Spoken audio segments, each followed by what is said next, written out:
Hey, thank you all for joining us here on Plant Profits. I'm Vern Davis. I'm your host of Plant Profits, and Plant Profits is brought to you by Produce Global. We're joined this week by the founder of a firm focused on growth strategy, media buying, and creative campaign development, among other things. He has been instrumental in executing multi-million-dollar campaigns for the likes of Pop and Barkley, Wow, Heavy Hitters, and more brands, well over 200 brands. He's done tremendous work. I want you all to welcome to Plant Profits, Madison Fiore, founder of the newly formed MATTIO+FIORE Agency. How you doing? I appreciate it, man. I'm great. It's a beautiful early morning in Los Angeles. I'm excited to be on here. I got my coffee ready to go, so let's have some fun. Let's have some fun. Let's talk a little bit about, and we're going to talk a lot today about how you got this thing started with Mattio. But I want people to kind of know what you're about. I'm looking at you here.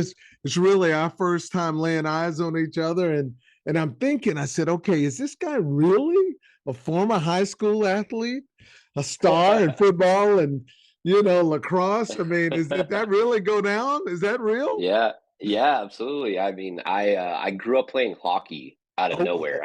I randomly fell in love with the sport. It got pretty intense to the point where you had to pick the route between like juniors, where you have to like leave your family and all that stuff, and fell in love with the sport of lacrosse just out of luck. It's basically hockey on grass. Yeah. And in Vegas, the sport was just blooming. Yeah. And I was pretty good at it because of a lot of that training, and ended up playing Division I at University of Maryland. Whoa. University of Maryland. You can't just, I mean, come on, man. That's like the home of lacrosse. Yeah. That's like playing lacrosse at the Mecca, at the center of the racket. I mean, this is it.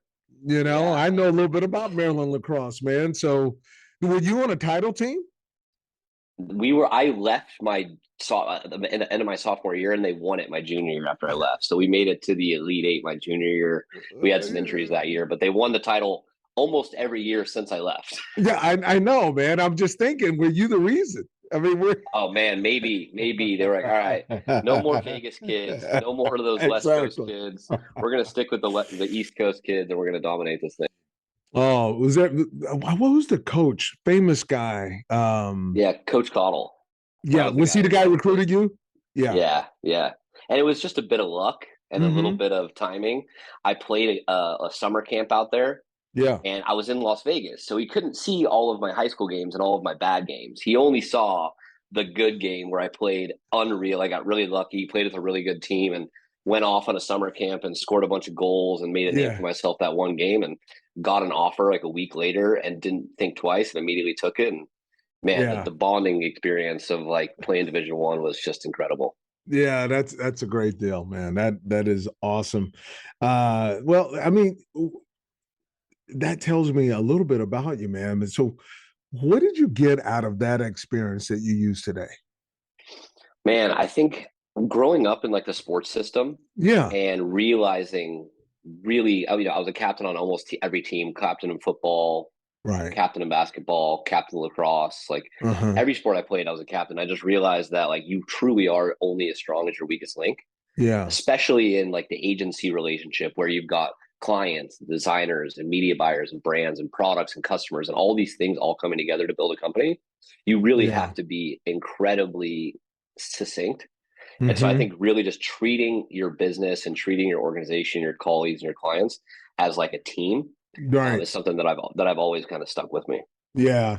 So if you take, and I think that's true, but the real question is, what about you, Madison, that you believe made you captain? Why did your teammates believe you were one of their leaders?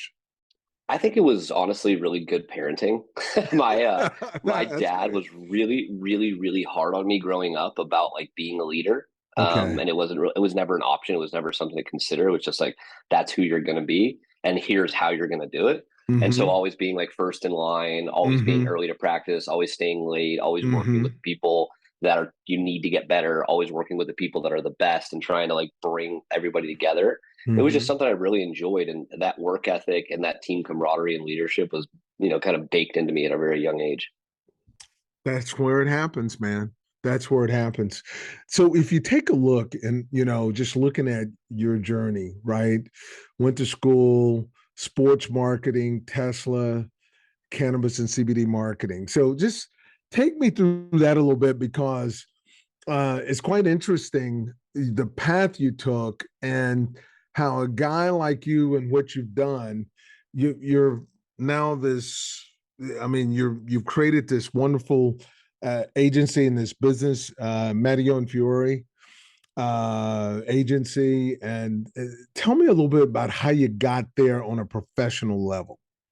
Yeah, I would say honestly, a lot of like following your instincts and listening to mentors Okay. throughout high school, or excuse me, throughout high school a little bit. I worked closely with my dad, who was an entrepreneur. Throughout college, he was in a lot of ventures that I got to kind of tag along Okay. on. And when I graduated college, he had recently passed away, and so a lot of those kind of co ventures that he was working on did their kind of, I guess, took it on their shoulders to kind of absorb me into those ventures. Okay. None of those ventures ended up panning out. I worked for maybe 4 or 5 of them. And it was like, okay, this one's going and it's gone. And this one's going and it's gone. So Why I did you learned a keep lot. coming back? Why did you keep coming back and doing very similar things? Yeah. Well, I'd say they're very different, right? Like one was a Okay. casino gaming company that I worked at for 6 months. Okay. They didn't even dissolve. They just let everybody go besides the founder because they had some tech that they held on to. And then I went to like a pro lacrosse sports league that we were trying to help develop. That got Yeah. absorbed into adrenaline. And I Uh-huh. just kept trying to figure out what I wanted to do. And then I got really passionate, like a lot of young people about like climate change and clean energy. And that was during this massive boom in California when there were a ton of tax incentives for like solar. So Right. I just kind of fell into it out of a friend who was doing really well financially, like making a lot of money. And I Uh-huh. went down that route. And then I fell down the Elon Musk kind of fan hole. And I So was like, oh, how if I did you could, get there? Tell me, how did you get to Tesla? What was the driver of that? yeah, I mean, I was in college one Yeah. day. Someone came to speak to our team, our lacrosse team, because well, athletes are typically pretty good salespeople, Yeah. and they're like, "Hey, we need people to go door to door and sell solar panels. We'll Yeah. give you, $800 for every deal you close." And I was like, "I could give that a go." Yeah. Did it for a summer, made some pretty good money. Did it again the next summer, made even better money. And then I graduated, did all those ventures, and I was like, "Hey, I wonder if that solar thing is still going on." So I went back, and in that process, I get hit up by a recruiter who had seen Yeah. that I had been in solar for almost 2.5 years, and I joined Solar City maybe a week later. I'll never forget because they drug tested, and so I was running around. I was running around Southern California with hooded hoodies Oh on, yeah. double You're trying studded to sweat pants, this thing out. Yeah. trying to sweat it out. But I got the job. I worked there. It was incredible for the. I think I was there for about a year and a half, almost two Okay. years Okay. and then they got acquired by Tesla. So the Solar Uh-huh. City company, they got acquired by Tesla maybe 6 months in. And so I was officially like a Tesla employee. And so it was really exciting. But if you guys know anything about Tesla, they do not pay very well. They don't have to, right? It's like kind of like some of the biggest companies in the world, they don't have to pay because it's like the logo you're going to work for. Yeah. And at that point in my life, I couldn't afford to not make good money. So I had to kind of figure out my next move. Yeah. Yeah. So you were in the solar game, not in the car game. Yes, yeah. So the Tesla owned Solar City, which was in Hmm. the kind of the Tesla circle of brands. Yeah.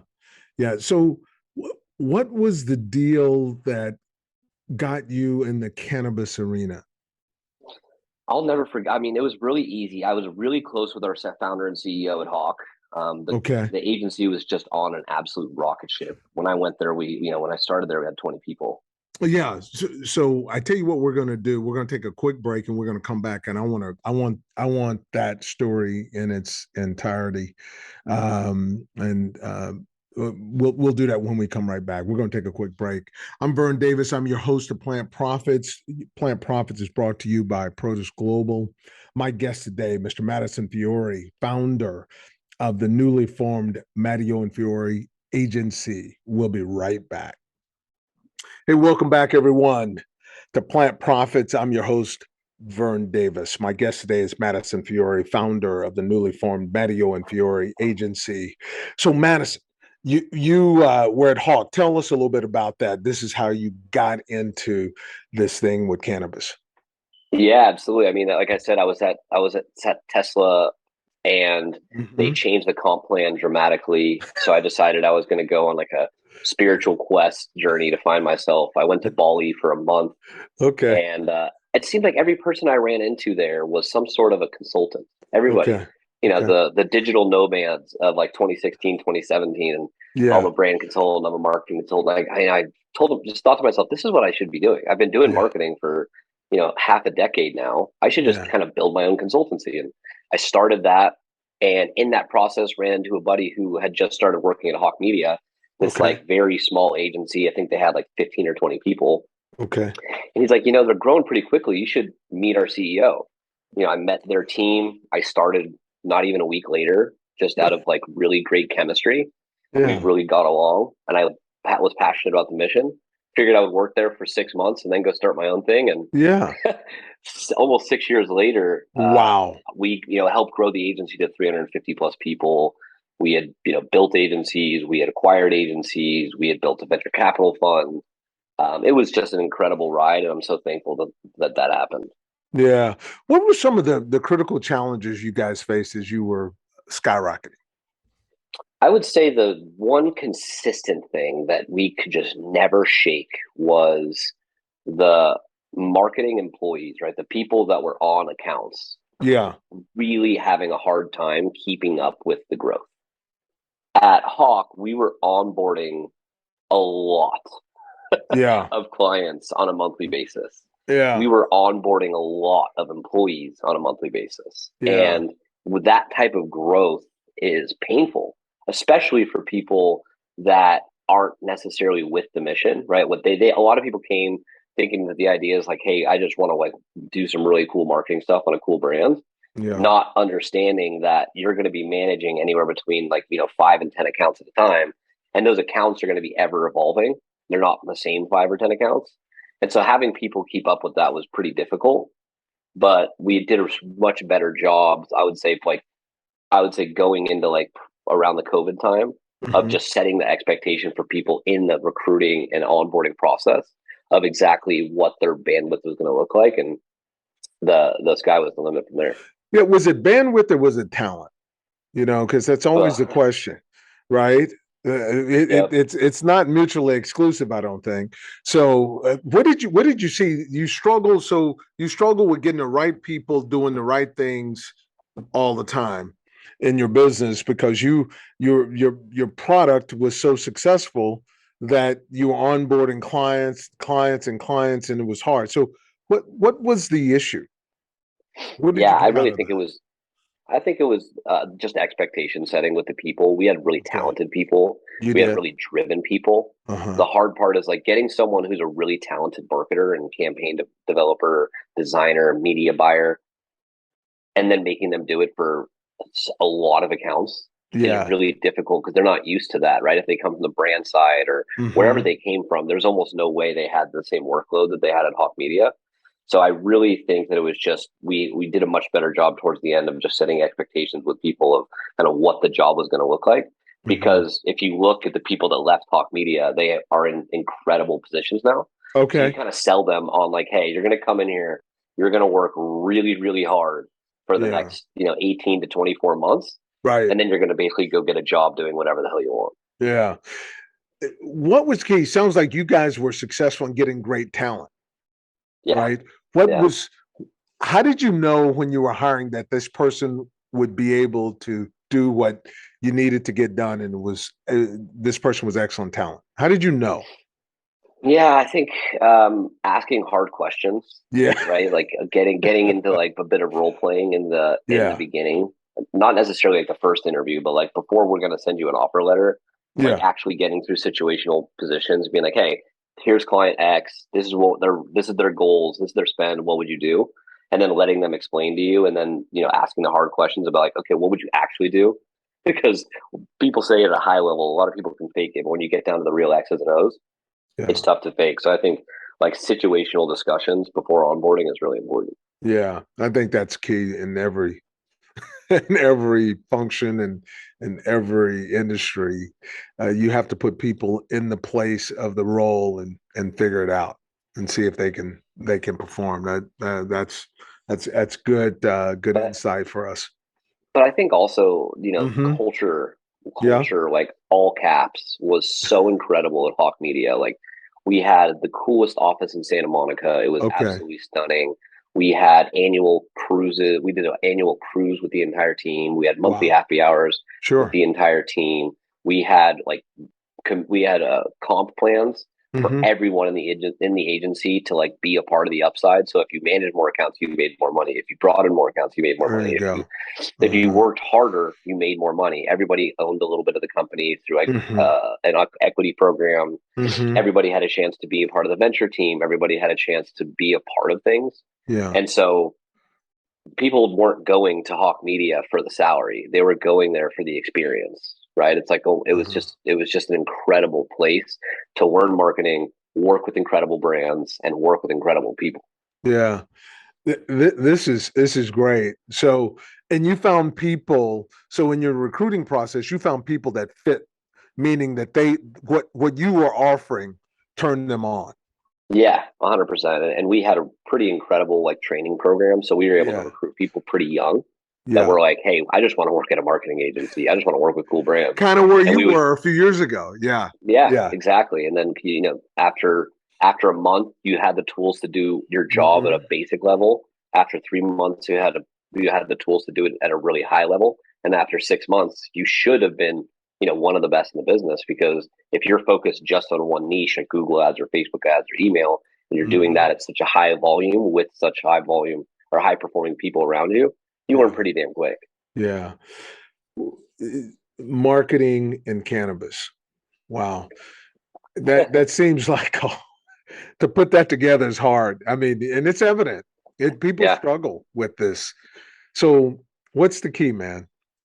And give me some ideas, and give us some ideas of where you can visibly see the efforts that you guys at Hawk put into it, Mhm. that it actually helped shape a brand.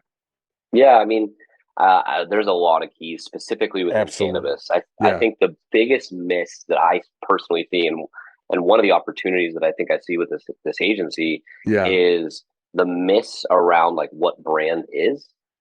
Mm. Cannabis is so commoditized currently. People are, especially high like volume consumers, they go in, they look for the best deal, they have the same routine, they go to the same dispensary, they get the Mm-hmm. cheapest product or the best deal, and Mm-hmm. they walk out. I don't Mm-hmm. think it's going to be like that forever. I don't think it's going to be like that in 6, 9, 12 months. And I think as marketers, we are responsible for changing patterns. Yes. And I think that understanding that like a brand, like some of the clients that we work with are just absolutely incredible at it. And then some of our clients, we're getting them there. Is just understanding that to get somebody to try your product isn't necessarily a win. To get someone to create a habit is the win that Mm-hmm. we're trying to create. Mm-hmm. And building that community like every other brand in the world does, with cool content and email and SMS and new product launches and promotions and like content calendars and partnerships. Those are types of things that like are just no brainers in just about every other marketing mix. But in Right. cannabis, people are so like focused on that one kind of like conversion and getting in every dispensary possible, that I think there's a big miss in this industry, and that's Yeah. what I'm here to try to solve. That's great, and I want to dive into that. But first, tell me how you met Rosie, and how did this whole thing come about? Yeah, I mean, I've known Rosie for a long time. I think we had spoken on a panel together maybe in 2019 or maybe 2020, and then we had Okay. spoken on another panel in 2021. And then we went to the Benzinga conference, which I spoke on a panel with. I got off the Hmm. stage and ran into her in the back. We started talking, and I was kind of telling her that I really think there's an opportunity for a Hawk-like agency, but just Hmm. hyper specialized in this one vertical. Yeah. We started bouncing ideas off each other, and 2 weeks later, we launched a joint venture. That fast. That's Rosie, though. If you know Yeah. Rosie, she is a deal maker. Yeah. She's one of the most efficient communicators I've ever known. Yeah. We started a company together after maybe an hour and a half of discussion. It's good. We just knew, though. I told her what I wanted to do. She told me what she was looking to do, and Yeah. we knew exactly kind of where this thing would fit. We made it happen right away. Oh, that's great. We're going to take a quick break. I'm Vern Davis, your host of Plant Profits. My guest today is Mr. Madison Fiore, and he is the founder of the newly formed Mattio & Fiore agency. When we come back, we're gonna dig into exactly the problems you guys are solving. We'll be right back. Hey, welcome back, everyone. I'm Vern Davis. I'm your host of Plant Profits.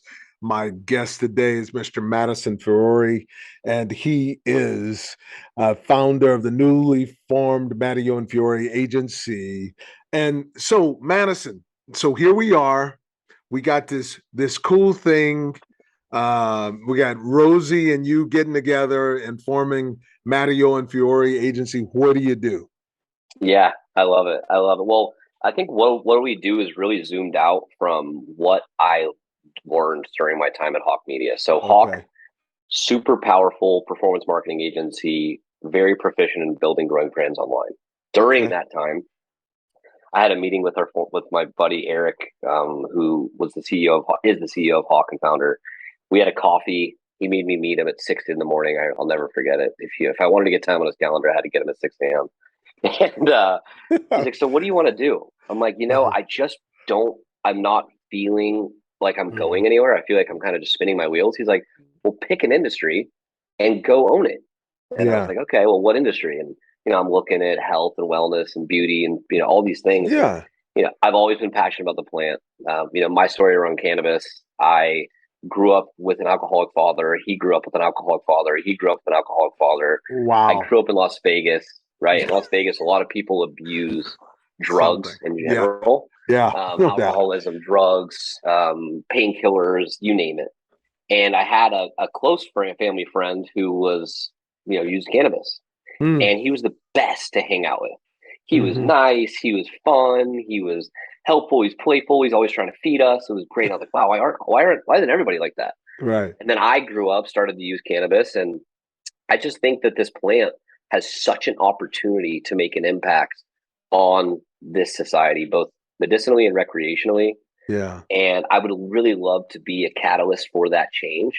Sure. I grew up, I graduated college in 2012. From 2008 to 2012, there was a bit of alcohol consumed.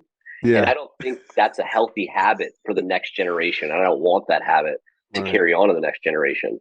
And so, I hope to be a catalyst for change. So I chose to be in the cannabis space in the next 3 years that I focused on cannabis at Hawk. Heavy hitters, MedMen, Jetty Extracts, Wild, Pop and Barkley. The list goes on and on. Heavy hitters and so many others. Right. But I just kept feeling like these brands specifically were getting underserved, not only by Hawk, but also with just about every other agency they worked with, because they didn't come to Hawk first. Right. They left an agency, they came to Hawk, they left Hawk, they went to another one. And the whole time I'm just like, you guys don't have a chance. It's too damn hard to do cannabis marketing, especially for these agency people that they know they're one thing, right? They're really good at Facebook or they're really good at web.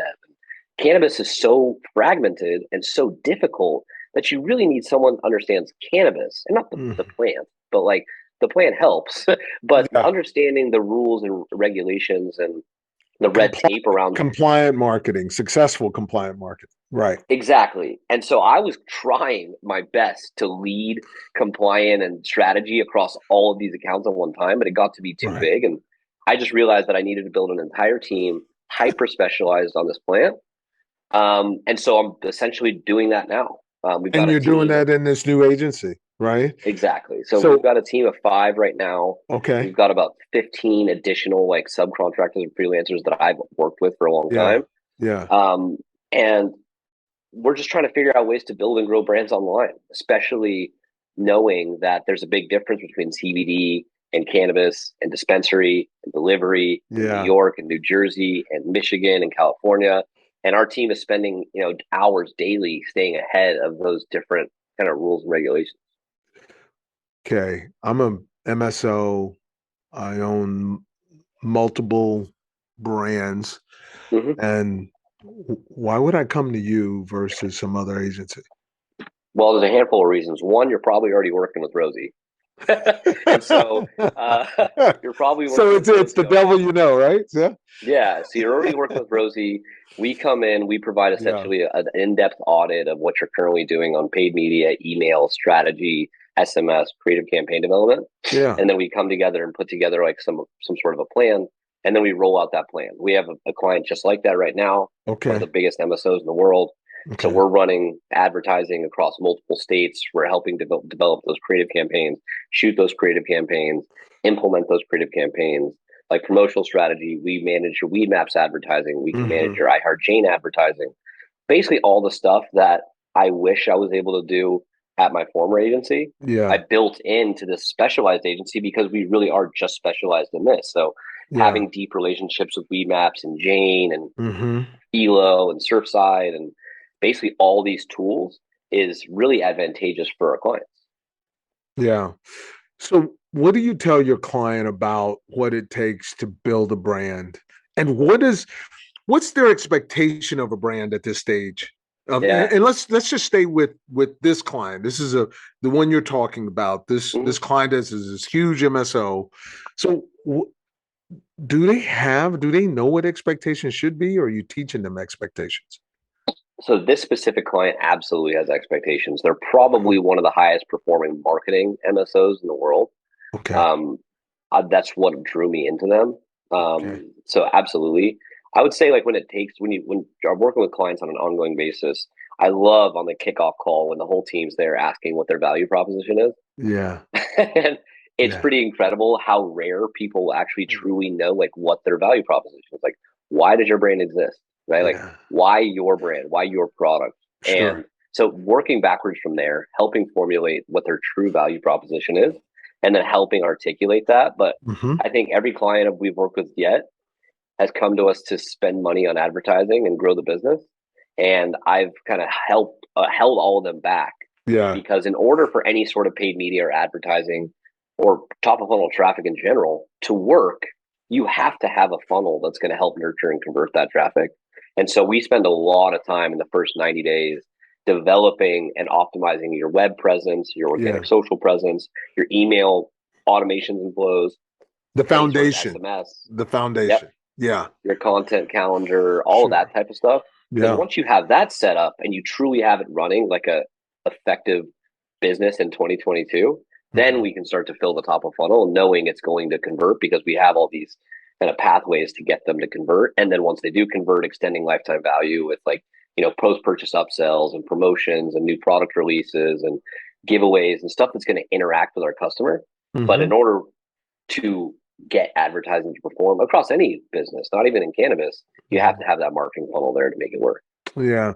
So, when I hear you talk, this is what's so comforting and so I get really excited about it. When I hear you talk about building these cannabis brands, it's the same conversations that I have with folks who are not in cannabis that build consumer brands, right? Exactly. It's the same thing. And it's exciting to hear that you're taking these folks back to basics and making sure that if you have an awesome message, it doesn't mean anything if people can't access it, Mm-hmm. right? It doesn't mean anything if the product isn't there. It it doesn't mean anything unless the message drives the consumption or Yep. it doesn't mean anything. So Mm-hmm. and the opportunity to work with someone like you. So is there, and I gotta think you have competition out there, or is there anybody competing with you? You don't have to name them, but do you feel competitive? Yes. I mean, yes, there's competition. I think our Okay. competition is every agency that's trying to go after these cannabis Right. brands, right? So it's not necessarily cannabis specific, but Okay. any other option that these brands have to work with Yeah. marketing teams, Yeah. that is our competition. But I definitely think that there's the biggest opportunity that I've ever seen in the space because there isn't anyone that I'm familiar with that does exactly what we do, Yeah. period. And then Yeah. there's no one that does a version of what we do as well as we do because the team that I put together is just highly, highly passionate people. The Yeah. people that I'm hiring are passionate about growing the cannabis industry and are Yeah. passionate about becoming the very best marketers in the space. You can pass those two tests. I can work the rest. Yeah. But those are the two things that if you're going to work here, you have to have. And the team that we have so far absolutely has that. And we're working at a really, really high level. That is awesome. Now that sounds very familiar about what you thought was successful about the people you hired at Hawk. Exactly. Yeah. I learned a lot, man. I can't give enough credit to Eric and Tony, the founders of Hawk Media. They're family for life. I'll consider them mentors and brothers until the end. And I definitely wouldn't be able to pull any of this off without them. And we learned a lot of great things, and I learned a lot of opportunity things as well. Yeah, that's great. So I got to ask you, when people sit down with you in an interview and you're looking for these two things, I mean, you let the cat out on that one. That's what you're looking for. Okay. Yeah. How do you know it's real? That's a really good question. Yeah. My personal opinion on that is I don't necessarily need it to be real. If you can convince me, if you can convince me that you're really passionate about the cannabis space and you really want to become the best marketer in the space, then I can take that at face value and do what I do and train you to be the best. Now, I don't, I want people to be here for life, but if you can come in here and put in 2 hard-earned years, you're going to leave incredibly talented at marketing, because there isn't another place that you can come work with the top MSOs, the top emerging brands, single state operators, dispensaries, retailers, the top payment processor. By the time you leave Mattio Fiore, you'll be in a place that you could have never dreamed of before, if you want to stay in cannabis. Yeah. But if you don't, then you probably shouldn't be here, because the ladder we're taking you on is to be a top performing cannabis marketer.